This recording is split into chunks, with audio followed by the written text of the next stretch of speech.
Welcome to my YouTube channel. यदि channel पर पहली बार हैं तो कृपया चैनल को सब्सक्राइब कर लेंगे। डिक्टेशन स्टार्ट होगा 5 सेकंड बाद।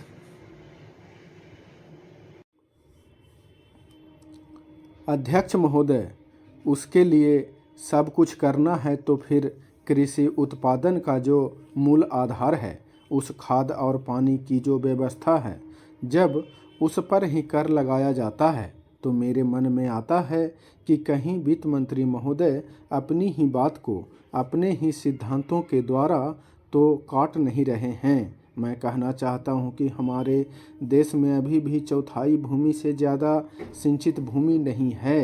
इस देश की जितनी कृषि योग्य भूमि है उसका चौथाई से भी कम हिस्सा ऐसा है जो सिंचित भूमि के नाम से पुकारा जा सकता है। मेरी राय में अब समय आ गया है जबकि पिछले 2-3 वर्षों की नीति पर फिर विचार किया जाए और एक मात्रा में घाटे के बजट का सहारा लेकर ही सही आर्थिक तथा सामाजिक विकास योजनाओं की गति को बहुत बढ़ा दिया जाए।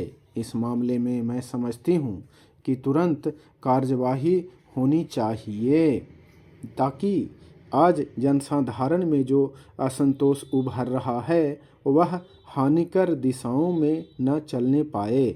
आज के राजनीतिक वातावरण की दृष्टि से भी मैं कहना चाहती हूँ कि विकास की गति को बढ़ाने की आवश्यकता सर्वोपरि है। जहाँ तक कि नए बजट के अंतर्गत कर नीति का संबंध है, अच्छा होता यदि मिट्टी के तेल जैसी वस्तुओं पर अतिरिक्त कर न लगाया जाता। मेरी राय में इस प्रकार के करों से बचना ही उचित है, परंतु वस्तु स्थिति कुछ ऐसी लगती है कि प्रायः गरीबों पर करों का भार लादे बिना सरकार की गाड़ी आगे बढ़ ही नहीं सकती।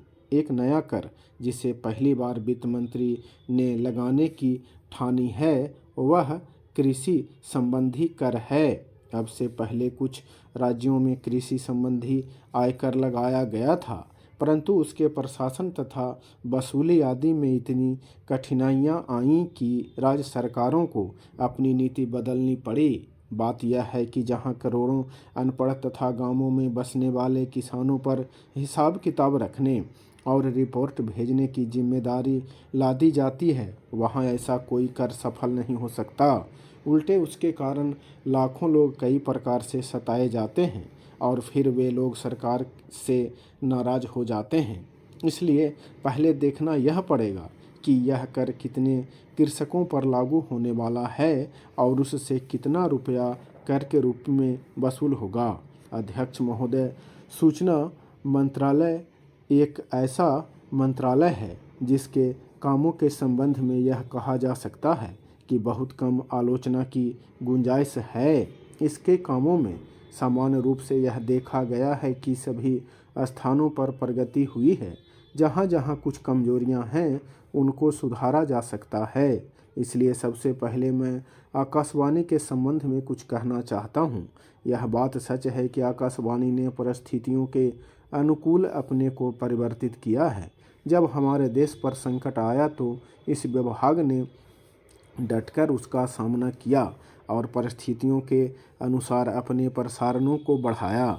लेकिन मुझे दुख के साथ कहना पड़ता है कि इसकी भाषा नीति में अभी तक कोई परिवर्तन नहीं आ पाया है। इस मंत्रालय का एक महत्वपूर्ण विभाग पत्र सूचना कार्यालय है, जिसके द्वारा सभी सरकारी सूचनाएं अखबारों के द्वारा जनता तक पहुंचती हैं। अभी तक हमारे इस मंत्रालय का यह दृष्टिकोण रहा है कि इस देश की भाषा अंग्रेजी है और सब काम अंग्रेजी भाषा के माध्यम से होना चाहिए।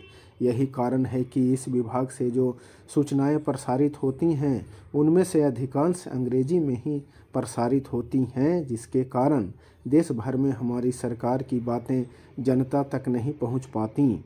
मैं अपनी इस बात की पुष्टि के लिए इसी मंत्रालय द्वारा प्रकाशित पुस्तिका में दिए गए आंकड़ों को प्रस्तुत करना चाहता हूं। आप इन आंकड़ों को देखें तो आपको ज्ञात होगा कि अधिक प्रकाशन अंग्रेजी में हुए हैं। हिंदी या अन्य क्षेत्रीय भाषाओं के प्रकाशनों की संख्या बहुत कम है, जबकि इस देश में अंग्रेजी जानने वालों की संख्या 2% से अधिक नहीं है। अन्य भाषाओं के जानने वालों की संख्या इस देश में 84 करोड़ है। इस दृष्टि से आवश्यकता इस बात की है कि हम अपना सारा काम अपनी भाषाओं के माध्यम से करें। अभी कई माननीय सदस्यों ने अपने विचार व्यक्त करते हुए कहा कि 1965 से हमारे देश की मुख्य भाषा हिंदी हो गई है और अंग्रेजी केवल सहभाषा के रूप में है, लेकिन फिर भी अधिकांश काम आज भी अंग्रेजी में ही होता है।